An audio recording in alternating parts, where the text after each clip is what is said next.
Good evening, everybody, and welcome to the West of Scotland Football League build-up show. My guest this evening is Mark McGee of Thorn Athletic. For those of you who don't actually know Mark, I refer to him as the Barry Lemke of Thorn Athletic. Mark, just for the folk that maybe don't know you, introduce yourself, mate. Yeah, well, I'm the chairperson of Thorn Athletic.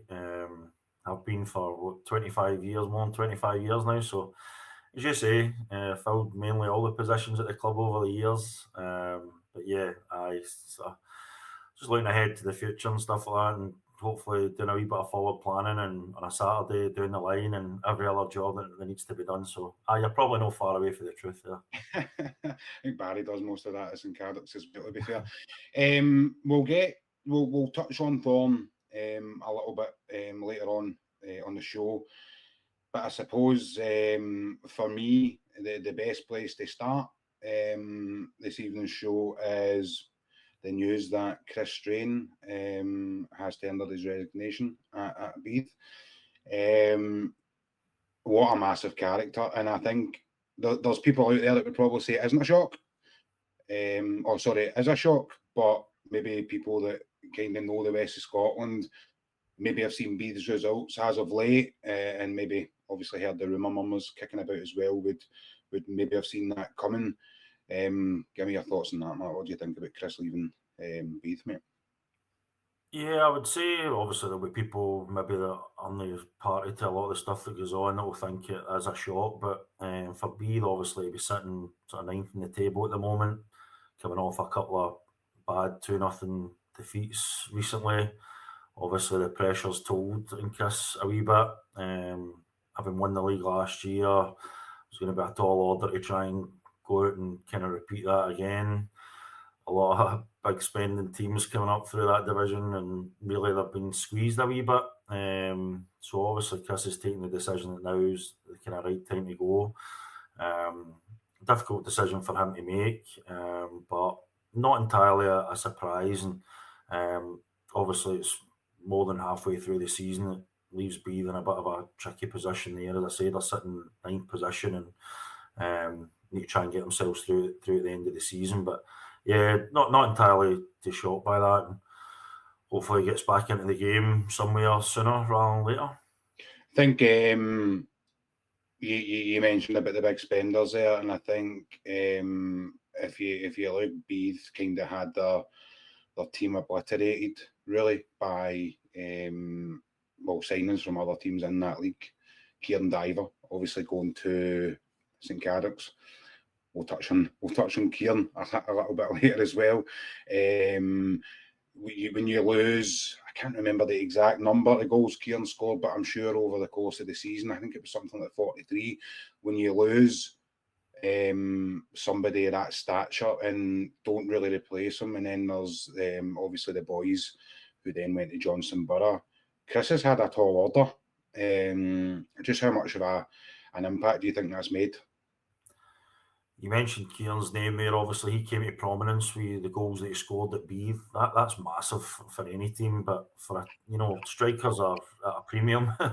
To lose a guy, a talisman like that, that's banging in so many goals, behind so many points for Beith, undoubtedly that's been a factor. And as you say, add to that, they've lost several other players to Johnstone Borough who've come in and taken key players off them there, and really, you had to feel that he was fighting a losing battle there. If I know Chris and the ambition that he's probably got, that probably wouldn't have been acceptable to him, the league position, etc. So you can understand a wee bit behind his thinking, but yeah, definitely a tough situation they've found themselves in, and how we take things forward. Not really sure. It's difficult, as I said. There's teams in there spending a lot of money, and the only thing Chris has got, obviously, he's won the league, so he's got that, in his CV, and as I say, I'm sure he'll not be short of offers. But yeah, it leaves Beith in a really, really difficult situation. I would think. From what I hear, Beith will make an announcement sooner rather than later. I think that this has obviously been in the pipeline for maybe a week or so. So Beith have made movements to go and appoint a management team, and we'll definitely keep a close eye on that. Where does Chris go from here? You know, Beith, one of the biggest jobs in that setup, or sorry, in the West of Scotland setup. Could Chris make a step up? Lowland League, SPFL 2? I possibly think that could be on his, maybe not that, but listen, you never know. A lot can happen. I'm thinking off the top of my head now, not that many opportunities really spring to mind at the moment, but you know, when you're in that game, it's a case of just sitting tight until the right opportunity comes along, something that appeals to you. I've no doubt there'll be things going on in the background, as you say. There's clearly been stuff happening, you know, behind the scenes over the last couple of weeks, following a couple of disappointing results. So, and similarly, I'm sure Chris will have considered all his options before taking that decision, and I'm sure he'll know one about the game for too long. But off the top of my head, I don't see any obvious opportunities. But you know, it's a fast-changing environment in the west of Scotland. We're only, you know, a couple of bad results for somebody and potentially be looking for a manager. So I'm don't know whether he'll get back in before the end of the season, but I'm definitely sure he'll get another top job. There's been some names kicked about. Obviously, I said I think Beith may have an interim management team announcement soon, or something more permanent. There has been some names knocked about. I'm going to put you right on this spot. Is there any managers within the West of Scotland Football League that you feel maybe deserve a chance at that higher level, Mark? Listen, there's teams doing well throughout all the divisions. You know, you look at, you know, some of the teams that are leading in the sort of first division. Listen, there's nobody that, as you say, you're putting me in the spot. Nobody really sticks out at me. There's a name that's popped up a couple of times, and it's from your division, actually, Mark. Right. It would be maybe unfair to me to say this because I know you'll probably watch this, but listen, I suppose it's maybe a credit to the job that he's doing at Ardea, but Sean Kenny's name seems to be popping up quite a lot. Right. Listen, that wouldn't surprise me either. Sean's went in there and done an absolutely brilliant job. Ardea turned us over a couple of weeks ago. He's went quietly about his work. He's been there for a few years. I know he's working hard behind the scenes as well. He's got a good bunch together there, and I'm not surprised to kind of hear that. You know, like they're obviously still in the mix in our division. I'm interested to see the results over the next couple of weeks, but no, that doesn't surprise me. That Sean's name, as I said, he's well known throughout all the divisions. He's a popular character, so that doesn't surprise me. Obviously, the Ayrshire connection as well there. So listen, it's not totally out of left field, you know, but it's one we can watch with interest. I think it would be a really good appointment. It would be one that would maybe, it is left field, Mark, 100%. But if you maybe look at Michael Oliver would probably be a very good example, given the job that he done with Ashfield and kind of where Ashfield are at the now. Do you think if that was the appointment or an appointment similar, do you think it would succeed? I think that, you know, if it was somebody of that caliber, I think it needs to be somebody like that. Listen, we talk about Sean there. He's shown great determination, great leadership at Ardea. Took them at a time and probably with a difficult job to take on. And you know yourself, when you take on a managerial position at clubs like that, you're also having to do a lot of work behind the scenes, whether it's with youth setups and trying to build up the social media and trying to build up the support, etc. And Sean's proven himself at doing that. And Michael, similarly, you know, Ashfield came in there and transformed them and ultimately got, you know, a move. So, you know, maybe not at this stage, you know, just given how long he's, you know, been at Darvel. But listen, you don't know what's going on behind the scenes. And again, I wouldn't be falling off my chair if that was to be the news, you know. So for those of you who maybe we don't know the full story yet, and I'm sure St Cadoc's will probably come out and give us a statement or a explanation around the sale of Cairn and kind of what's going on at the club at the moment. But it would probably be wrong of me to comment on that because I don't actually know what's going on. But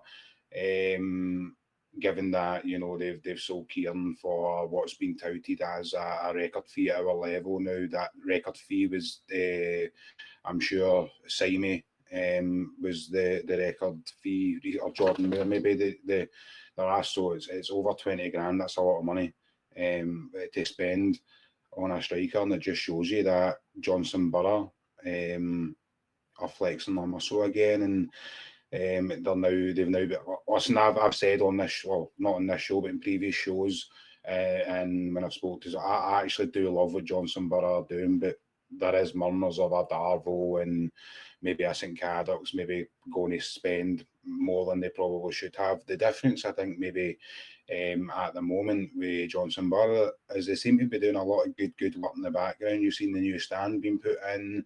There's a lot of infrastructure work going around. They put the planning permission into the council to get the lights done, and the planning permission into the council to actually have the whole area. So I think that might be the slight difference, but I suppose over the next 2 or 3 years, we'll get to actually see what the script is with Johnson Borough. If they're still at this level, I think their plans are obviously to scale their leagues and try and go higher, similar to what's in Cadoc's as well, and Darvo and obviously Beith being the last 2 seasons champions, and they couldn't actually go up. But it'll be interesting to see what Johnson Borough do. On that note, let's take a wee look at the Clydebank Gartcairn game last night. That puts Clydebank 10 ahead of Johnson Borough. It was a 3-1 win for Gartcairn, and a little double, and Ocean McHugh aside a Cairnwood Gartcairn goal takes them 10 clear. Can anybody stop Clydebank, Mark? Yeah, I think that was a big result for them last night. I've listened to the post-match comments for Gordon, the manager. Obviously 3-1 in the end up, but he was, you know, pretty critical of the team's second half performance there. Gartcairn getting in the score sheet through a local boy to us here in Johnson, Cairnwood. Fantastic player, you know, but as you say, it puts them in a really comfortable position. The schedule they've got could be the difficulty there. I think they've got some like 10 games, you know, in the month of March. 10 games in 29 days. Aye, yeah, 10 days, so 10 games in 29 days. That is a tall order. And listen, they've got Johnston Borough chasing them down, but 10 points, you know, gives them a bit of breathing space. I would say they've been pretty consistent, fairly settled, and you would still have to fancy them, you know, strongly there. But as we mentioned earlier, you know, the additional Kieran Diver to Johnston Borough, clearly there's momentum there with Johnston Borough. It's a 0-0 draw between the two sides at the weekend, not much between them. And so therefore you would think that, you know, they've got Clydebank got a chance to go even further ahead this weekend with Johnston Borough being in Junior Cup action. So, you know, if they extend that to 13 points, you know, they always say about having points on the board's always the best situation to be in. And I say they have a wee bit of breathing space. So you have to say you would fancy them strongly, but I say that the schedule would be my only concern. But again, them having like the floodlights and that and being able to get the games on, you know, there rather than kind of having to wait to the lighter nights and that come in there could be an advantage for them, you know. But yeah, you would have to say they're on the box seat, so I'd be very, very surprised if they threw it away now. Gordon did mention in his post-match interview just how tough physically and mentally it's been on the Clydebank boys recently. They're going to have to up the levels if they're going to be playing 10 games in 29 days, aren't they? Yeah, I mean, that's just crazy, really, at this level when you think about it. You know, these guys have got other commitments and stuff like that. And spoke a wee bit about how things like the analysis and the post-match stuff and the preparation all suffers, you know, because of the schedule. You just don't have the time with the guys to do all the stuff that they would ordinarily do, you know, during the week when they've got a couple of training sessions and plenty of time to, you know, prepare for the game. So, as I said, they've got the players there, but all these things are a big factor as well. As I said, the lack of preparation, the lack of recovery time, quick turnaround, it's all going to come into play. And there may well be a couple of surprise results pop up, you know, as a consequence of that. So But yeah, listen, you can imagine. I'm hoping the Drum Chapel wins one of them.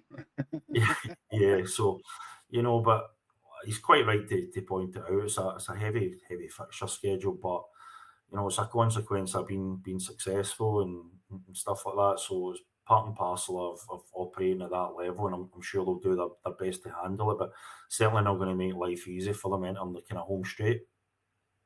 Mark, just before we take a look at tonight's two fixtures, I just want to give a wee shout out to our sponsors at VSN. VSN do bespoke teamwear. Absolutely incredible kits that they bespoke and design from scratch, or they start to finish. I'm sure there's a lot of teams in the west of Scotland using them as well. We will, at the end of the show, pop a wee link, tell you where they are. They're actually about 40 seconds from my house, so they're right behind there. But an absolute fantastic kit supplier, and we'll give you more information on those guys shortly. So tonight's match is two big games in the West of Scotland Premier Division. Troon taking on Shotts. By the way, a rejuvenated Shotts. And St Cadoc's taking on Auchinleck Talbot. We'll touch on Troon and Shotts first. Troon smashing St Cadoc's last week. Shotts, a very surprised 3-0 win. I'm not surprised because Shotts had a good side. They've just not had it going for them. We'll touch on Troon and Shotts first. What's your thoughts on that? What way do you think that'll go tonight? That for me is a must-win for Troon there, because close to within a point of Johnston Borough puts them right in the mix there. I can't see anything other than a Troon win there. Obviously, you're spoken about a bit of a revival at Shotts here. I get that, but it's a midweek fixture down at Troon. As I said, Troon will know they get the victory tonight. They're right in there in the mix and putting pressure on Johnston Borough. So for me, that's a home win. Every day of the week there. I don't think it'll be easy for them, but just say they've got a bit of momentum at the moment. They're definitely in a good position there, and they'll want to take advantage of that tonight and get themselves right in the mix there. Portland Park, notoriously a tough place to go. Auchinleck Talbot travelling to New Tintle Park to take on Kieran Diverless, St Cadoc's, but St Cadoc's has still got a strong squad there, haven't they, at the moment? Yeah, definitely, but that's a harder one to call. Listen, how much what's going on behind the scenes, affects what they're doing there is, kind of yet to see. But there's a few kind of surprise results there that people wouldn't have seen coming. Losing Kieran definitely be a blow. That's harder to call, but I can see that probably ending in a draw. I think, as you say, there's plenty of quality still in that St Cadoc's team. Midweek game again, Auchinleck travelling. Not really. I wouldn't say they've really got going yet. Auchinleck. So, a mixture of behind the scenes stuff at St Cadoc's maybe having a wee bit of an impact on them. As I said, the midweek travelling away, Auchinleck not really firing on all cylinders. I could see that, finishing a draw. If Auchinleck want to do anything, they need to start churning out the wins, on a weekly basis, and sitting around about mid-table at the moment. Hard to see where that's going to come from now. And as I said, St Cadoc's, so just for a case of them, it's going to try and ride this storm, for the next few weeks, to see what the full extent are, what the difficulties are going to be. Will they lose more players? Who knows how the rest of the squad's going to react to losing, Kieran. It's a difficult one for them there. But yeah. That regardless, St Cadoc's at the moment still have a very, very good squad. And Talbot getting up there this evening. They'll take a good crowd probably. They'll still take a good crowd. Looking like Talbot have been on decent enough form. I'm sure they'll fancy their chances. That's the two fixtures that we spoke about. And we will go and take a look at the Saturday fixtures. So we have Beith, Troon, Benburb, Auchinleck, Darvel Park, Drumchapel United, Glen Afton, Hurlford, Gartcairn, and Johnston Borough again a medal in the Scottish Junior Cup, if you're including Johnston Borough as a Premier Division team. at this moment in time. We are not going to sit and discuss every single game, but we'll take a look at Hurlford and Gartcairn, because I think, given Gartcairn's 15-point deduction earlier on in the season, and having played a lot of games, and the Gartcairn have played 22 games, Hurlford have played 19. Hurlford sitting 3 points ahead of Gartcairn, and now it's a relegation battle fixture, but it's massive for both teams. Yeah, you say Gartcairn with the points deduction, that's been a real difficult one for them. But to be fair to them, they've done pretty well, you know, I feel there. Noticed obviously goal scorer for last night's game, Kieran Wood, was on the transfer list a couple of weeks ago, pops up, you know, with a goal last night. They've still got a lot of quality, you know, in that squad, and as I say, I wouldn't be surprised if they manage to get a result there. Both teams down the bottom, as you say, who knows what will happen. They're both kind of fighting for their lives a wee bit. So, you know, when teams are backs against the wall like that, then kind of more likely anything can happen, you know. But still would fancy Gartcairn there, just with the quality they've got. Definitely, yep. Listen, I don't know, they've been kind of perennial underachievers last couple of years, so definitely would expect them, one of the top teams, great reputation, but for whatever reason, just not happening for them at the moment. Can't seem to get that consistency.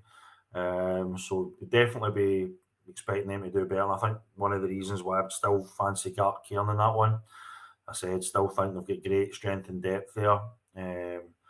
Even though they're on the road, would still fancy them there. Listen, Hurlford, who knows, but that's a Gartcairn win for me. Gartcairn, you mentioned, have some very good players there. Now, even with the 15 points added on, they would still be lingering around about probably mid-table, maybe just behind us at Drumchapel. There was a lot said at the start of the season that Gartcairn could potentially be a challenge to what was muted as Clydebank B, Auchinleck at that time. Would you say Gartcairn have underachieved this year, or is that just down to maybe everything that's went on in the background? They've got some really good players and they've spent a lot of money. Yeah, definitely the start of the season, I would have been expecting them to really, you know, put a far better challenge than what they have done. As you say, is that down to the fact they've had a bit of trauma off the field with the points deduction, the knock-on effect of that. As I said, I know Kieran Wood, who was in the transfer list, they are top quality player. A lot of similar players to him should be playing definitely in that Premier Division. So it's a bit of a surprise that they've not done better. But as I said, they were a team again, as you said, invested a lot of money in the playing squad. But also when you consider it, there's a few other teams investing heavily in the playing squad. It's not as if, you know, they're just out there on their own. So there's a lot of teams who've spent a fair bit of money there. So it's maybe not a surprise that they're not doing as well as what we thought. But as you say, even taking into consideration the points deduction, you would maybe have expected them to pick up a few more points than they have done. And as I said, it's, you know, probably going to be too late for them to put together any sort of real challenge at this stage. I think I think probably what Gartcairn want to be concentrating on is staying in the division, 100% staying in the division. And I think, like you says, would that 15 points have made a difference to a title challenge? Probably not, given the way the season has gone. Guys, just a quick one. Apologies for the buffering there. I seem to have council internet or something like that, but we'll put together a good enough edit. Mark, into the first division, notoriously one of the hardest leagues to get out of. I've had experience of it twice, and that's why I've got no hair now, mate.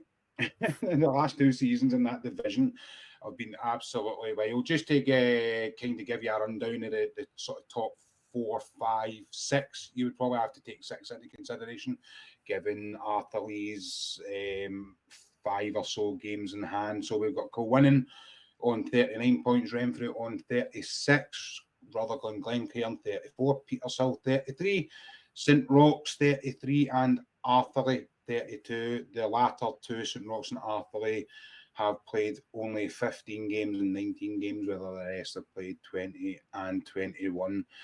By the way, just regardless, irrelevant of where the league stands at the moment, you've got to commend Kevin Kelly, a really, really young manager, managing a big West of Scotland team, having them sitting currently top of the table at the moment. Let's quickly run through the fixture list for Saturday. It is Ardrossan Winton Rovers against the Rock, Blantyre Victoria against Arthurlie, Cumbernauld United against Kilwinning, Irvine Meadow in Scottish Cup duty against the Borough. We have Rob Roy against Maybole, Renfrew against Kilbirnie, Rutherglen Glencairn against Ashfield, and Vale of Clyde Petershill. It's hard for me to select a game of the day, but just kind of where the league sort of stands. I've picked Ardrossan Winton Rovers versus the Rock because I think they're quite similar sides. It's 6th versus 8th, and we know both teams have signed players. They've spent money that's been available to them. Ardrossan Winton Rovers versus the Rock. Mark, what's your thoughts on that one? I think the result for last weekend really was the Renfrew turning over St Roch, which I think was a big result for Renfrew. So looked as if St Roch's were pretty disappointed. It seemed like a crazy game, that with the scoring there. So, but yeah, you're right. Two teams spent a bit of money. I think I would fancy St Roch's to edge that one. As I said, they've been doing well. Ardrossan just had a few strange results still in there. Ardrossan have won 8 games out of 20. So less than half of their games they've won. St Roch's won 10, drew 3, lost 6, 33, 5 points separated two teams with the Rock with a game in hand. So I could see your thinking there. Basically, two teams that are lacking a bit of consistency, really. So that's what makes me think that. I just know mentality of St Roch's after a disappointing result last week. As I said, that would have been a real body blow for them. Renfrew sitting up there in second place, really had to win that. St Roch's would have been looking to say if they were wanting to really kick on, they would have had to win that as well. So that'll have came as a real disappointment for them, but I think they'll be dangerous, after that. I know, as I said, I know the mentality there of that group of players. A lot of players that we know from having been at West Park, etc. We were the same division as them. So I think the mentality there, St Roch's could potentially go there down to Ardrossan on the new pitch down there and get a result there, as I say. But again, two teams lacking a bit of consistency, but something just tells me that St Roch's might edge that one. I think that'll be an absolute cracking game. To be perfectly honest with you, I want to touch on Arthurlie because it would be unfair to say, or it'd be unfair to not have them kind of in that title hunt, given that there are 32 points from 15 games and they've only been beaten 3 times, but they've got 5 games in hand over top of the table, Kilwinning Rangers, who again, like I said, Kevin Kelly's doing an absolute smashing job there. But Arthurlie, Colin Riley, just doing a good job there as well. Yeah, slightly surprised to see some of the player movement there in the last couple of weeks. Was it Tam McGoy on the transfer list and Brophy? Yeah. Tam's a local lad, right? So I know Tam quite well. He's a local lad. All Tam wants to be doing is playing football. I think Tam's one of the guys who doesn't actually care how he plays football, where he plays football, as long as he's playing football, and he's not doing that at the moment. So you can understand that. I'm not 100%. I mean, I could predict the future with the Kieran Brophy thing. Kieran Brophy goes to Irvine Meadow, right? That's the be all and end all. But that it might come a surprise that doesn't happen. I know, obviously, that Jamie McKim's a huge admirer of Kieran, and obviously there's that sort of family thing as well, because I'm 100% sure Kieran goes with Jamie's sister. So that might pan out that way, and I think a few folk predicted that. But it is surprising because they're two, Tamagotchi and Kieran Brophy are two big players for Arkley. Listen, I mentioned earlier, goal scorers are at an absolute premium. It's unusual for a club to want to get rid, of two within a couple of weeks of one another. So, but as you say, players from their point of view, they're just looking to be playing every week regularly, especially strikers. We know how much they rely on confidence and hitting the back of the net. And both Tam and Kieran have proven themselves over the years for being prolific at most of the clubs that they've been at. So, but it is a bit of a surprise, when you let natural goal scorers like that want to leave the club. So you mentioned the definite link there is obviously between Kieran going to Irvine Meadow. Apart from everything you've mentioned there, listen, managers like players who've done a job for them previously. Jamie was an expert at that when he was at Johnston Borough, of utilising players, getting the very best out of them. And that was a huge factor behind his success at Johnston Borough. So, again, it wouldn't be a surprise if that happens. Managers like to return to guys that have served them well. So, wouldn't be a shock there, and it may well be that's what happens, and everybody will be proved right. But listen, it's a common sense thing to suggest, so not entirely surprising. The Tam one is 99% sure it is done and dusted already, but aye. And listen, just really want to put myself out there. Yeah, it won't surprise me, if Jamie does similar for other guys that have played, if they come available. As I said, it's a tried and tested method for managers to go back and get guys who have served them well. So that's not a shock, and I'm pretty sure he would do a great job for Jamie doing it at Irvine as well. So that might be a sensible move. And the Tam one, I don't really know. As I say, just as an outsider looking in, I say goal scorers at a premium. Do you want to let a tried and tested goal scorer go? Then for me, there's something not right there. So whether it's part of a bigger problem or it's just a one-off for that player, then who knows?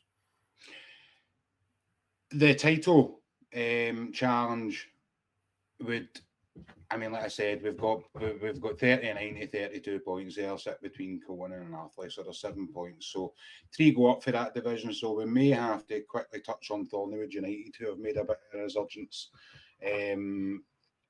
Thornywood absolutely scalped St Cadoc's last week, and again, away for the bits and bobs that have been going on in St Cadoc's, right? I watched the highlights. Thornywood definitely have a chance of going up, don't they? Yeah, I would say so. I've actually been surprised they've came a wee bit in the near wing mirror, so I've been surprised. But you have to fancy them. As you say, I know obviously we've got to take into account what's happening in St Caleb's. That was an absolutely fantastic result there. So they're definitely one to keep an eye on over the closing sort of final third of the season. Wouldn't surprise me at all if they got into one of the promotion places and got themselves up there. So yeah, they're one maybe we wouldn't have anticipated, but definitely totally came there with a challenge and a few results, and they'll be right in the thick of things. We'll keep a wee eye on that one. Into the Green Varsity Division 2 of the West of Scotland Football League, we have, let me see, where are we at? Top of the table, sitting Neilston. Let's have a quick look at those fixtures coming up. We've got Cali Locals against Lanark United, Larkhall Thistle against Craigmark Burtonians, Maryhill against Forth Wanderers, Muirkirk take on St Anthony's, Neilston top of the table take on Kilsyth, Whitlett's Victoria take on Cambuslang Rangers, and Yoka Athletic host Les Mehago. The biggie in that one for me, disagree at your peril, is Neilston versus Kilsyth. Top of the table, taking on 6th, but not to be mocked because Kilsyth are a very, very good team. Give us your thoughts on Neilston Kilsyth, Mark. First of all, I would say Neilston have been absolutely brilliant. You know, they've regrouped and got themselves together again and put together a fantastic season. It's going to be hard to see who's going to stop them. Listen, Muirkirk have been absolutely brilliant as well. You know, great running results there. All these young managers, these untested guys that I know. Obviously, Ross Cusick was the Bember under-20s manager with a very successful side. He's went in and done with Muirkirk what I don't think very many managers have ever done with Muirkirk. And the same at Neilston, because they signed mostly amateur players this year, so it's incredible. Aye, listen, Muirkirk, they're sitting there with sort of 3 games in hand in top spot. A couple of results there, they're going to be breathing right down Neilston's neck, which is going to make that absolutely intriguing going into the final third of the season. As you say, I'm speaking from experience, talking about tried and untested managers at this level. You know, I think it's great to see it happening. We've got David in with us, David Watt, whose first job at this level has been absolutely brilliant. So that, you know, that way of working, I think, is a breath of fresh air in the west of Scotland, and I think we'll be surprised to see how many of these young managers come through and move through the divisions over, you know, the next couple of years. Spoke about the job that Kevin Kelly was doing at Coinning, so you know, there's definitely a real depth of good young managers coming through, whether they're stepping up for the 20s or whether they're coming in for other areas. So I think that's really exciting for the league as a whole. Hopefully, you know, clubs are brave enough to continue to do that and get these guys in. But just say, looking at the top half of that table, it's intriguing. Muirkirk with the games in hand. Neilston have been really going good guns. You get Whitlets in there, Lanark. I think I'd be surprised if Neilston, you know, especially with home advantage here, don't, you know, stick another 3 points on the board there and continue that charge, you know. But yeah, Kilsyth will definitely be a threat. But I said, you've got to fancy Neilston there just for the consistency and the strong season that they're having. They are. Listen, by the way, Neilston gets scalped at home off a lot called Thistle. I'm sure it was 6-0 at the beginning of the season. It was the very, very first game of the season, and I seen it and I went, they have some job on their hands, because I know a lot of the players that they signed. I know young Sean Grady's there, who I've known for a number of years. They've got Conor McCabe, who was a player that I had at amateur level myself. I know we always said that Conor was destined for good things anyway, but I think that he maybe left it a little bit late in his career. But to go from taking a 6-0 drubbing at the beginning of the season, and by the way, they've only lost 3 games since that at the beginning of this season. The deficit between Neilston and Kilsyth in terms of points is 19. So there's 19 points between the two of them. 5 places. Neilston have won 16. Kilsyth have won 8. Played 1 game less. Kevin's done a good job at Kilsyth, hasn't he? Aye, he's been great since he's been in there. As you say, like, there is a big gap between the two teams, and like, as you say, after that early result from Neilston, it would have been difficult to see, you know, how they would put a season like that together. We drew them last season in the Cup, and we were 2-0 up against them, and they looked like a team that was kind of low in confidence. Ended up, they turned the game around 3-2, but at that point, obviously, a team sort of a wee bit on the slide, and they've really regrouped well there.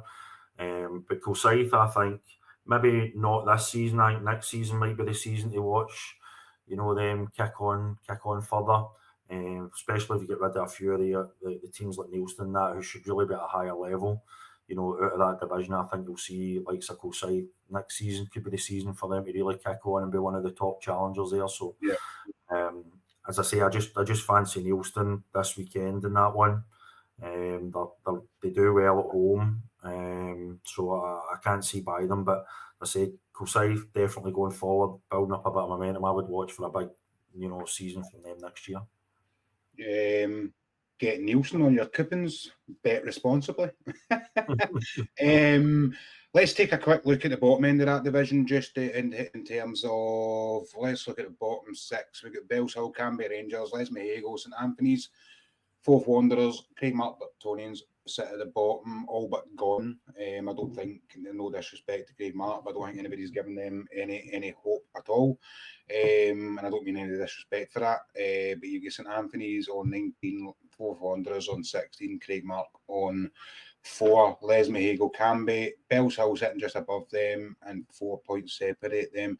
But then again, if you were to go up to 10, 9, and 8, there's only 6 points separating 9th and 15th. It's going to be a right battle in there, isn't it, Mark?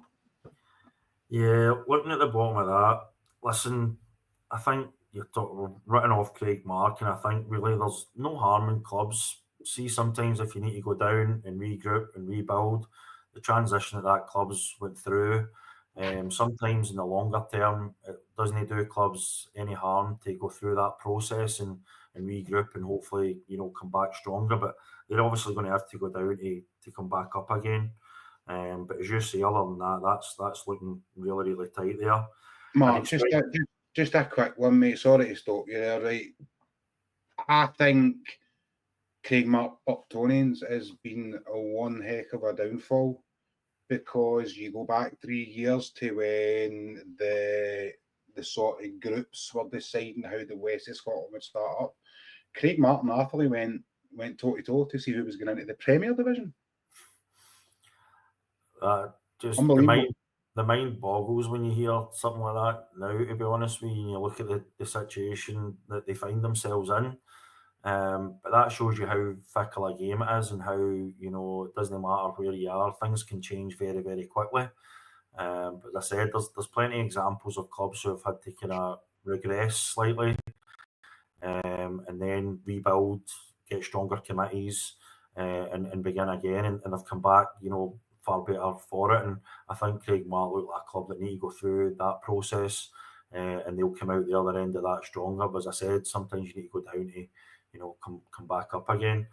Like St Anthony's are in the relegation place at the moment. I expect to see them to kick on a wee bit.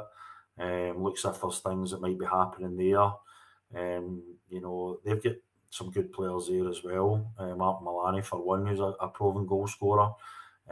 So I would expect to see them kind of pick up. But you're right, like, you wouldn't like to be having a few bad results in there. You're going to find yourself really struggling down the bottom. The only thing that these teams will be looking at and saying is obviously that bottom space looks as if it's already sealed. So really only 2 places there. So, but Cambuslang, West Mahago, teams like that, will be looking over their shoulder and hoping that they can string a couple of results together and get themselves away from trouble there. That's your second division, folks. Mark, the one you've been waiting for, the third division. Before we touch on Thorn, because I want to have a quick chat on your club, we will go through the fixtures this weekend. Ardere take on Glasgow Perthshire. Girvan are at home to Glasgow United. Glenvale host Thorn Athletic. Lugar Boswell take on Glasgow Uni. Thorn Athletic yourselves host Finnart. Three Rovers, Beith Juniors, incredible game coming up with that. Vale Leithen take on Dalry, and Wishaw at home to Irvine. Given that you're on the show, Thorn Finnart is the game that we're going to look at. But let's quickly touch on the Beith Juniors game, Mark. Just how big a game is that in the season, especially kind of where we're at, 8th of March? Yeah, well, both obviously Greenock and Beith Rovers are breathing down our neck, and that shaping up to be a great game, to be honest with you. Hard for us to see how we really want that to go. Beith have got a few games in hand, and we'll have a bit of work to do there to kind of catch up.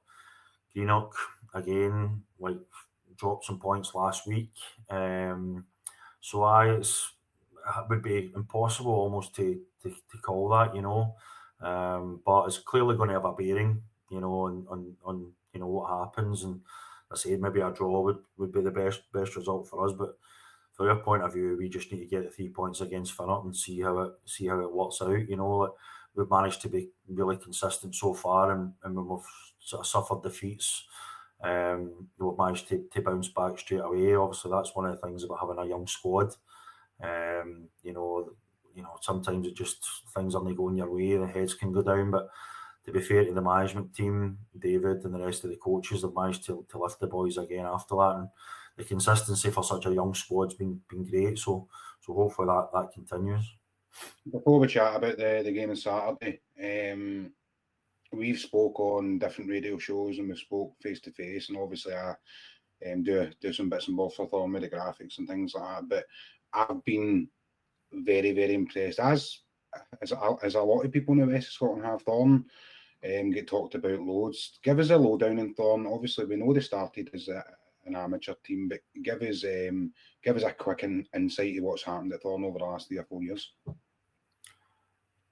Pretty much the opportunity to join the West of Scotland. We sort of seen what was happening locally with some of the clubs round about us, Glenvale, St Peters, Giffnock, and obviously the flip side of that being just the amateur game, really was kind of toiling a wee bit at that point. And we've had relative success, in the amateurs, and it looked, to all intents and purposes, that some of these teams were kind of getting by us, like Glenvale and St Peters, and looking more progressive than us. So we really had to have a think at that point about where our future lay. Took the decision to join the West of Scotland, albeit a year later than these teams. But anybody that knows us and the way we work is, it's like slow and steady. Just tried to build things up, slowly, quietly and solidly, kind of behind the scenes. And we've had to be patient. And we've came through a few transitions as well, even since joining the West of Scotland. But our primary aim is obviously just to maintain that kind of upward trajectory, keep the stability at the club, build things slowly. We've got a fantastic young squad there, a young management team, a fantastic 20s team. And really, we've got a working pathway there that's been really beneficial for us. And we hope to kind of reap the rewards of that for several years to come. So I would say we're probably slightly ahead of schedule in terms of where I expected us to be, in terms of joining the West of Scotland League and doing, as well as we've done. We're sitting top of the league, and hopefully we can see that through and continue to progress there. We sort of third of the season to go, and off the field we're trying to work away as hard as we can as well, and trying to build the facilities and build the infrastructure there at the same time as trying to be successful on the pitch, which can be difficult.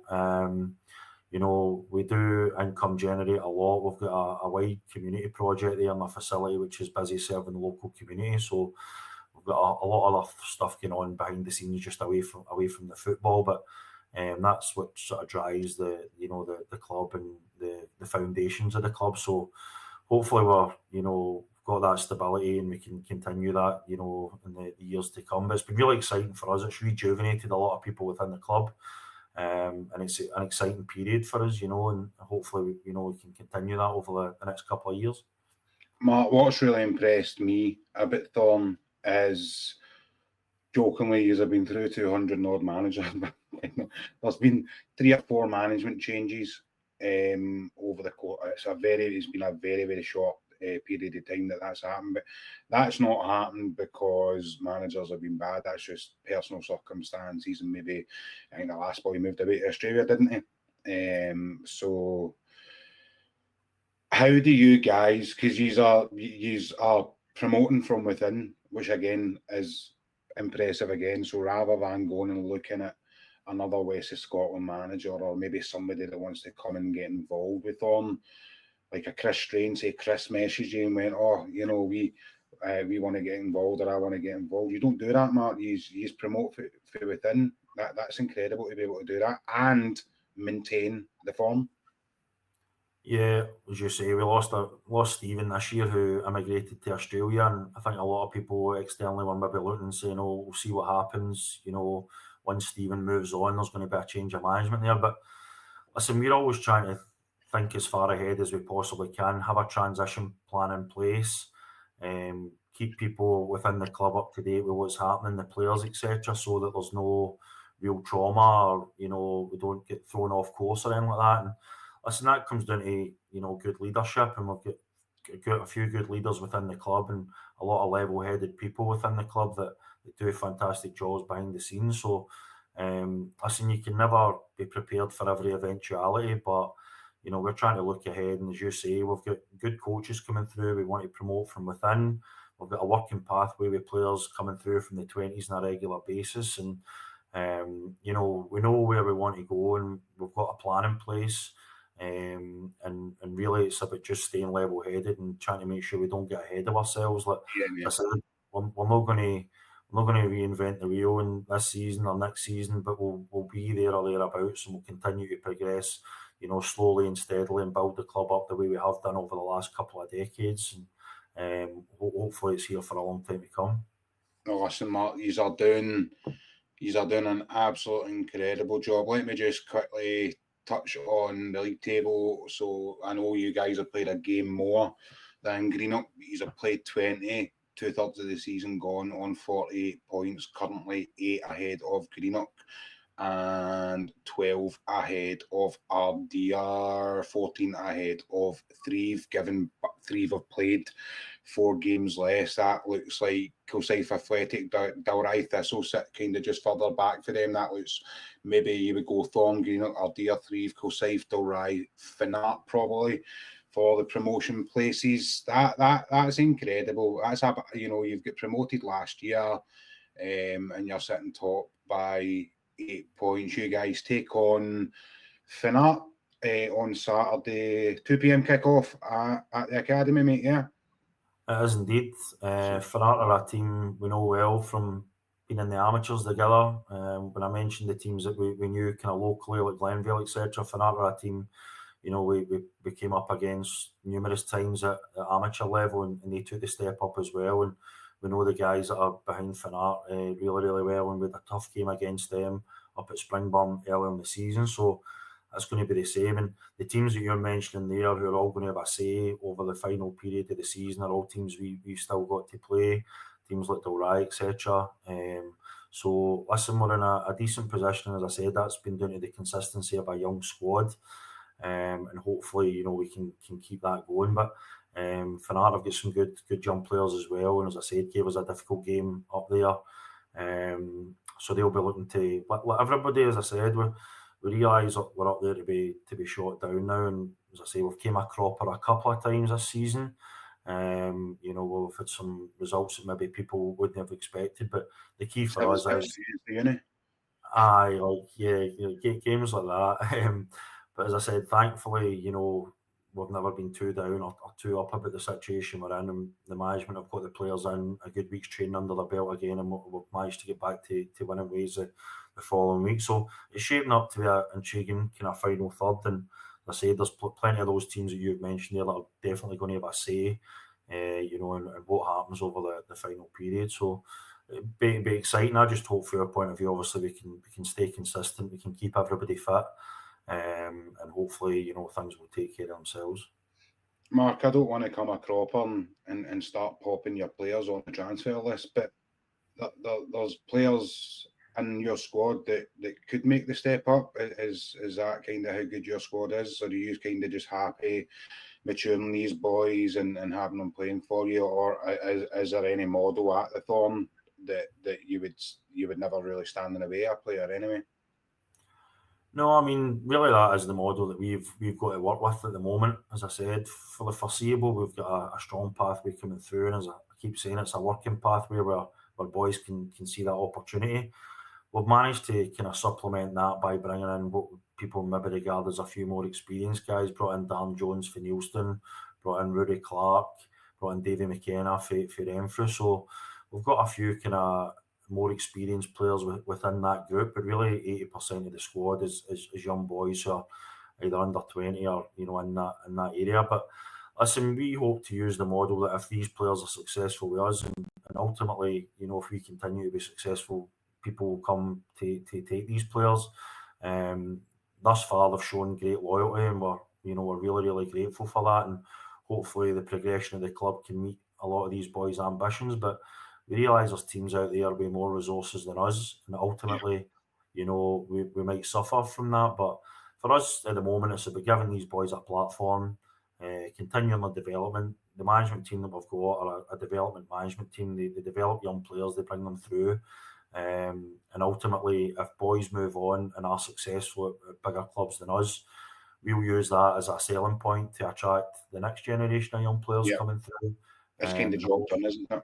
Aye, so if there's an example there of a player coming in, having a good 1 or 2 seasons with us, moving on to a higher level, then that's there for everybody to see, and hopefully, that'll help us attract players at the other end as well, bring them in, develop them, and ultimately, if they move on to bigger and better things, then that's great. But as I said, hopefully our ambitions and our development plans for the next 3 to 5 years can match a lot of these ambitions. And as I said, hopefully with steady growth, etc., and well managed growth, then we'll be able to continue to compete.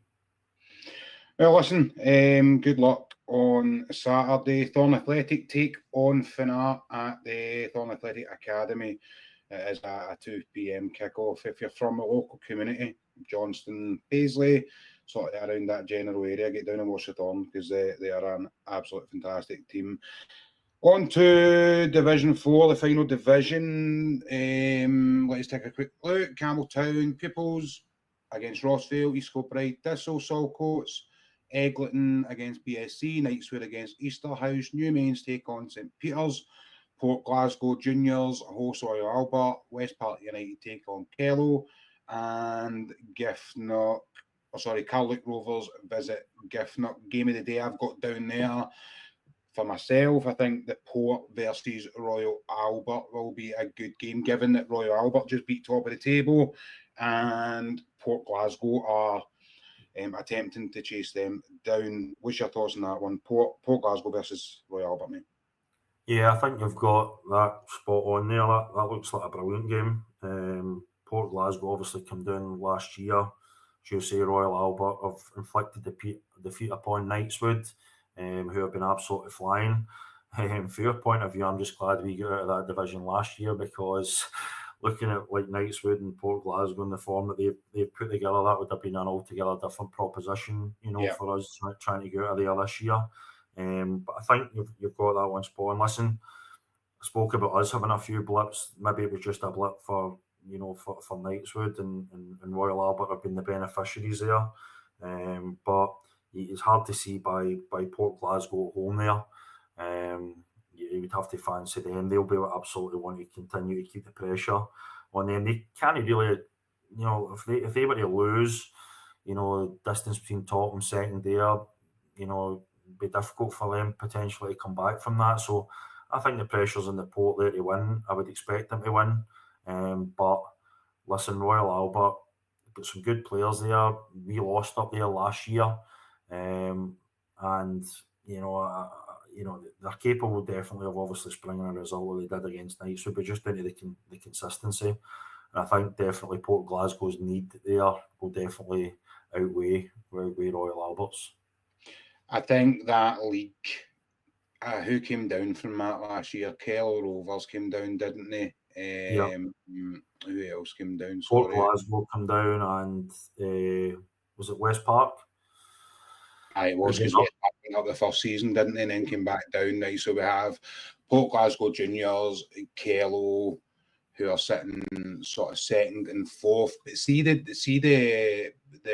gap between second and third is actually 11 points, which is wild, because that would state to me Knightswood and Port Glasgow Juniors are probably up. That's them.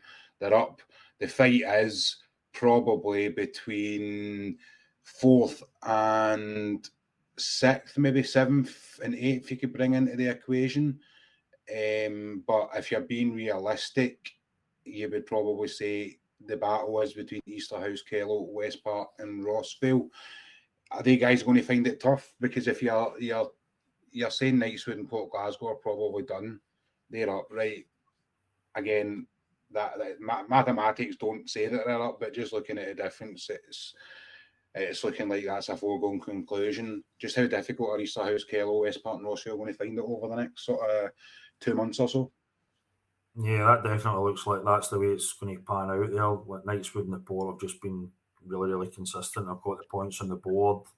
That's going to be really, I don't know how many games or how many times these teams are still going to play one another, but as you say, Easterhouse, Kellow and West Park, there is not going to be much room for manoeuvre there. They're scrapping it out for that final place. And really, that's going to be intriguing. Listen, still, teams in 6th and 7th could still come for a bit off the pace there. It's probably in Kellow Rovers' own hands, I think, because they do have a couple of games in hand there. And but Rossvale have also got a couple of games in hand, but Rossvale are also 8 points behind Kellow. So it's these divisions are all absolutely incredible, and it does it makes for good watching. Like I said, I really like Josh at Rossvale. I'm always hoping for the best for Josh. I'm unsure if that's going to happen. It's going to be a tough ask for those 4 teams.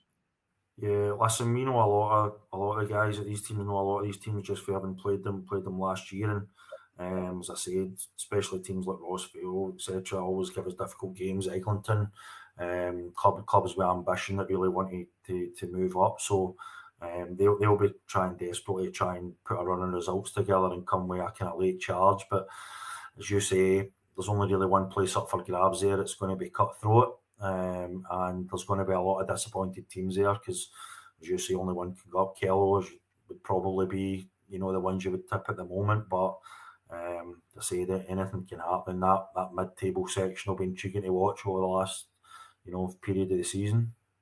I don't like to talk about teams languishing at the bottom, but given that there's no relegation out of that league, how difficult must it be being Campbelltown and BSC 7 points and 3 points? BSC have taken 1 win out of 21. That must be hard going. Yeah, listen, both teams that kind of came into the West of Scotland around about the same time as us, and Campbelltown have got the logistical issues, and we've had issues with that, before, well documented. But that really is a tough shift there. Like the resources involved there, trying to get the motivation levels of the guy, with a small population up in Campbelltown, difficult. BSC, that again, another tough shift there. I don't really know what their vision is, for the next couple of years. If something for me doesn't change there. Then that's difficult because they're going to be propping up, the division, unless something radically change, investment, different model. I don't know what it's going to be there, but listen, it's great for both these clubs to be represented at this level, but it's a tough shift, and we know that, as well. All the work that's went on behind the scenes to try and get us where we are. So, the guys that are there and keeping these teams operating at this level deserve a medal because it's difficult going, and I say that hopefully they can get themselves going. I don't know if we get young players coming through or whatever, that we could maybe reap the rewards of that over the next couple of years. I know BSC have got a good youth network there and pathway, and just in terms of the quality, I don't know what they can bring. I say Campbelltown, just with the logistics, small community, isolated up there, that is tough.